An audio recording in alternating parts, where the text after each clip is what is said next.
Welcome to the channel, guys. We are back again, and today I'm going to be doing my top 10 love at first sniff fragrances, so stay tuned for that. And if you like the content, guys, hit that like and subscribe button. I really do appreciate it.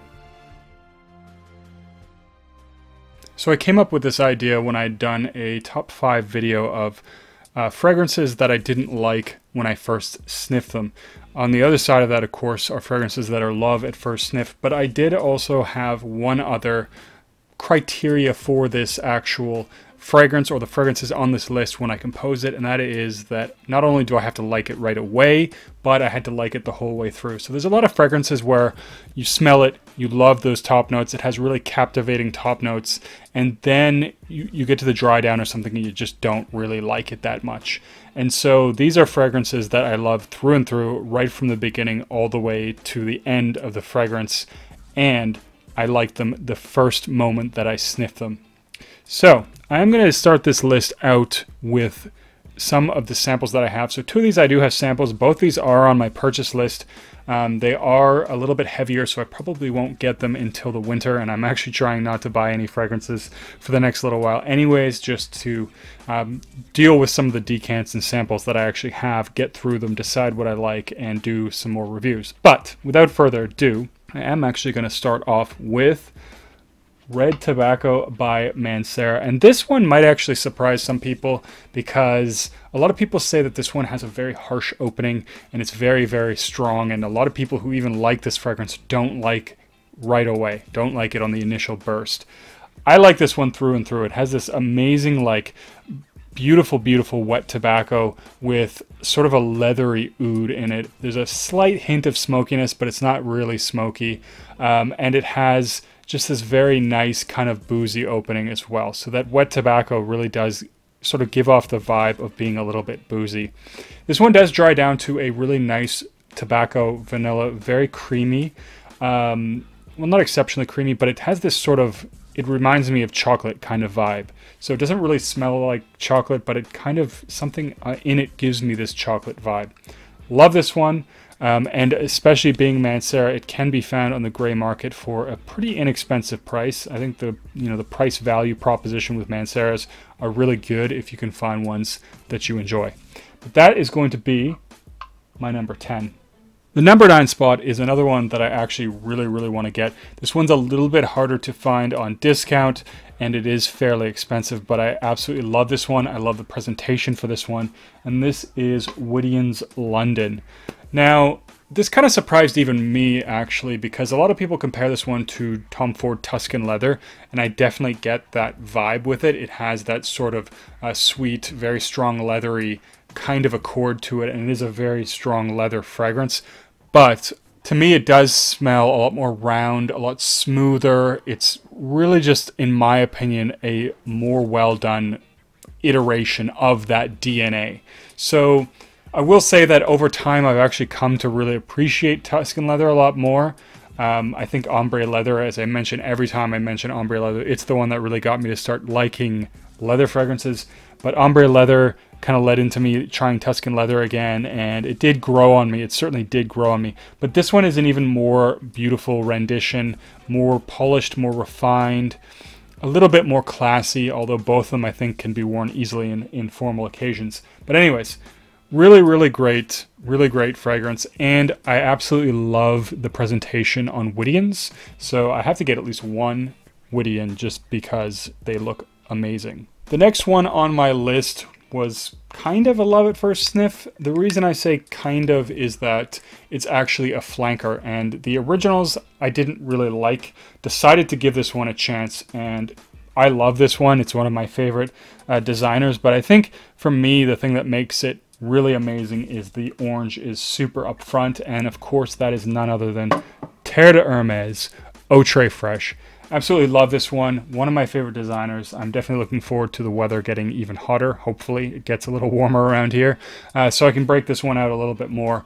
But it's just so beautifully done. It's a really nice vetiver fragrance with a very, very strong, bitter, citrusy, orangey vibe that actually sticks around for quite some time. I really get easily into the 6-hour mark, up to the 8-hour mark with this one for longevity. And so it is one that performs well for me. and it smells fantastic. I love the way this one smells. It's really, really, really beautiful. So if you haven't tried Terre de Hermes Eau Très Fraîche, definitely one that I recommend, especially for the warmer weather that we have coming up. And the next one was actually one that was incredibly hard to find. This was actually before I started getting into the gray market, and I wanted to purchase this one retail, and I went down to the boutique, sat down, and I tried it, and I really was amazed. I wasn't expecting this. This is the thing. So everybody had talked about this one so much. I'm like, it's probably not that good, but I'll give it a try. And for me, it really, really did work. And that is none other than Dolce & Gabbana, the one EDP. I will say I did also try the EDT that day. I tried it after the EDP, and I didn't really like it. To me, they do smell different. This one is much deeper, has a little bit of a sweet vibe. The tobacco, the amber just work really, really well in this one. It's a fantastic fragrance. And the thing is that they didn't actually have any in stock when I went there, and I went to a bunch of different boutiques, a bunch of different places that sold fragrances. None of them had the EDP. Absolutely did not want to buy the EDT after smelling the difference. And so for me, I ended up buying it off eBay. Luckily, this is a nice legit bottle that I did get for a pretty good price. Fantastic fragrance, really good for date nights, really good for fall. It's fairly versatile because it's also very mass appealing. You know, the performance isn't fantastic with this one, but it's also not that expensive, so I don't mind spraying it again if really need be. But I do easily get around that 6-hour mark. But anyways, this one, still love it to this day. I know a lot of people might have gotten tired of it by now, but personally, I have not. The next one was another one that I kind of wasn't expecting either. I bought this one and I decided to do a split with it because I didn't want to pay full retail because it is fairly expensive.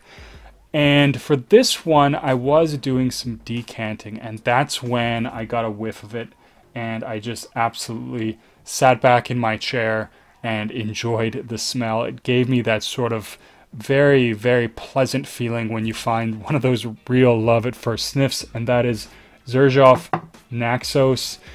Beautiful, beautiful fragrance. Very strong, so, you know, the amount that I've kept is about 40 mils. That'll last me a very, very long time. Beautiful honey tobacco. Very, very high quality, very, very luxurious smelling fragrance. Yes, it does smell very similar to Pure Havane. I know everybody said that before, but it's absolutely true. And so if you prefer, Pure Havane is less expensive and does definitely get the job done. Both are fantastic fragrances, but this one just gave me one of those love buzzes when I smelled it at first sniff, and I still love this one. Very nice for the winter, very strong performer as well. Now the next one, it took me quite some time to actually get into my collection. This is a beautiful boozy tobacco fragrance, and that is Side Effect. Some people say this is a little bit feminine. I actually would probably agree. It is fairly sweet, which makes it a little bit more feminine feeling. But I don't mind. I like it a lot, so I don't mind wearing it. And it just has this really great boozy tobacco vibe. And something about the opening with the booziness and the vanilla reminds me a little bit of orange creamsicles. So I actually really, really enjoy that. I don't know if that's the cinnamon, the vanilla, something in there is really giving me this orange sort of creamsicle kind of vibe. And I really, really like it. So this one is a beautiful fragrance. Very expensive, but I managed to get this one for a good price on the gray market. Definitely worth picking up at least a sample of it if you haven't tried it out. Now, the next one is a little bit less talked about, although it definitely has been talked about. I think it was nominated for an Olfactive Award, although it might have actually won it. I really should check into that. This, to me, is the definitive apple pie fragrance, and that is none other than Rosé All Day by Gallagher Fragrances. Now, this one has a really nice, interesting plum note.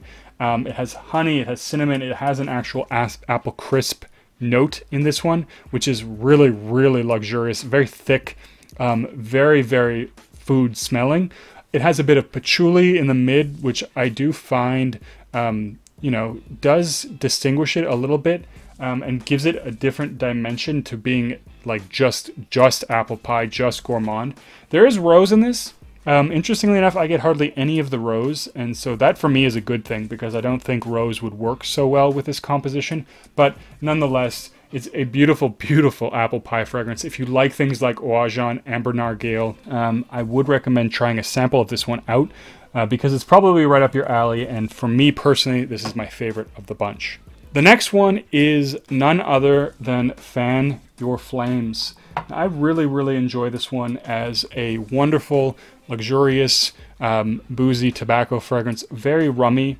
For me, I get pretty beast mode projection performance off this one. I mean, I would go 2 sprays on this one, 3 sprays maybe maximum, but it is a very strong performer. Lasts a very long time. Something about the tobacco and the smokiness kind of makes it smell almost like it's actually on fire in front of you. So there's something that gives off this sort of spark-like feel to it, which I really like. It does have coconut in it as well. And I know there are other fragrances, obviously, or maybe not so obviously, that have tobacco and coconut in them. But to me, I actually find this coconut isn't really coconutty. What it really does for me is provide some sweetness into the fragrance and a sweetness in the air. I don't get a ton of like an actual coconut feel. But really like this one. I liked it right away. I was happy because this was also a blind buy. So this is a fantastic one. And I always love the caps here for Nishane. I know this is sort of a newer style of cap. There are some that are older that are just cylinders, but these ones so stylish. I'm glad they decided to change them. Very aesthetic and a fantastic presentation there from Nishane. Into the final 2, and they are from the same house. And the first one is going to be Unknown Pleasures by Kerosene. Now, of course, I am a gourmand lover at heart. I think it's probably my favorite genre of fragrance, although I do like, you know, tobacco, boozy fragrances. I like a lot of different stuff. But gourmand, if I had to pick, would probably be my favorite. And this is a really nice one, really different from a lot of gourmand fragrances. It's not chocolatey or anything like that. So what it has instead is a waffle cone vibe, which is really, really nice. And especially in the mid and dry down, it's this really nice, sugary waffle cone vibe. In the opening, there is some lemon, which gives it a bit of a cookie kind of biscuit vibe.